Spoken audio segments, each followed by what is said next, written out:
I want to show you how simple it is to disprove Christianity with one verse. James 5:14, is anyone among you sick? Let him call for the elders of the church, and let them pray over him, anointing him with oil in the name of the Lord, and the prayer of faith will heal him who is sick. Do I have to explain it to you? No elder of any Christian church is able to heal the sick with prayer. Therefore, Christianity is false. Let me tell you a story, just a little story.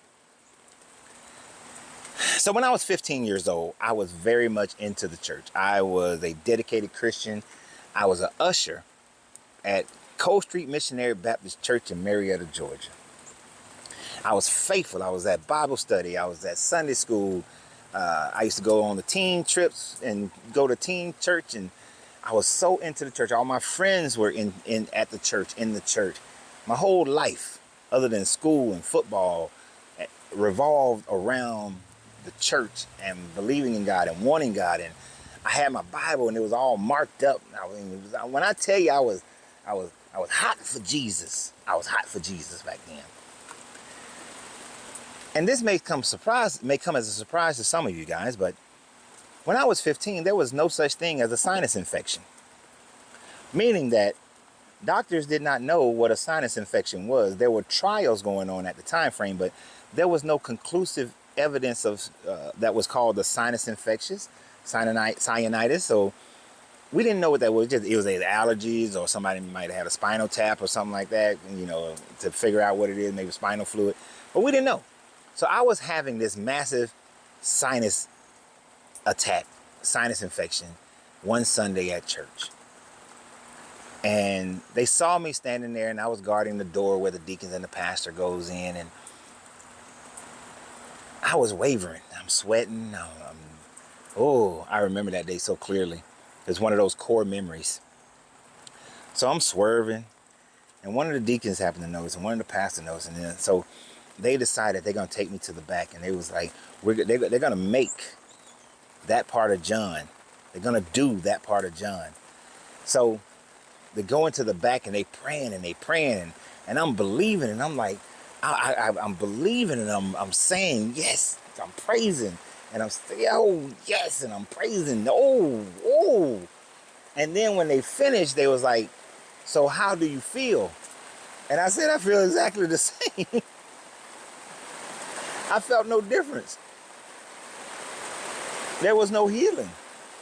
And then they told me, well, you didn't get healed because of your lack of faith. And I got to tell you, I was a little thrown off, and I was like, okay. I thought that I was incredibly faithful. I was living as close to the Bible as I possibly could. I thought I was doing a good job. So I became even more faithful to the Bible. Now I'm not doing Christmas anymore. Not doing any of those holidays. Matter of fact, I'm going to do all the high holy holidays. I'm going to be like Jesus, as much like Jesus as I possibly can. I look down a lot because I don't want to look at a woman and have lustful thoughts and all these sorts of things. I was doing my thing. I became even more dedicated. But that always stuck in the back of my mind. And the more and more I started deconstructing in my 20s, and finally deconstructing in my early 30s, I realized that core memory was a perfect example of how Christianity is bullshit, of how it's filled with a bunch of nonsense, and they have a scapegoat of blaming the person if what they say in the book doesn't go the way the book says that it's supposed to go. And then I came back to that verse. I came back to that thought process of what happened and thought about that experience. And that experience was one of the most helpful things to get me emotionally prepared for deconstructing from Christianity. And I just wanted to share that with you guys, because if you're ever accosted by a Christian who's just trying to hammer you down, ask them why Christians don't go to the church instead of going to the hospital. When your child has cancer, you have cancer, why aren't you going to the church? When you have COVID, why weren't y'all going to the church and filling up the churches with Christians and healing all the Christians? No Christian should have died from COVID.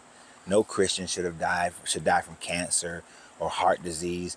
Heart disease and diabetes are the biggest killers in the world today. Yet Christians are just as susceptible to it as anybody else. And yet y'all should be the most healed people, but you're not. As Arsenio Hall would say back in the 80s, things that make you go, So y'all have a great day. And remember always, you have to free yourself to be yourself, because your greatness is non-negotiable. Good journey, good vibrations.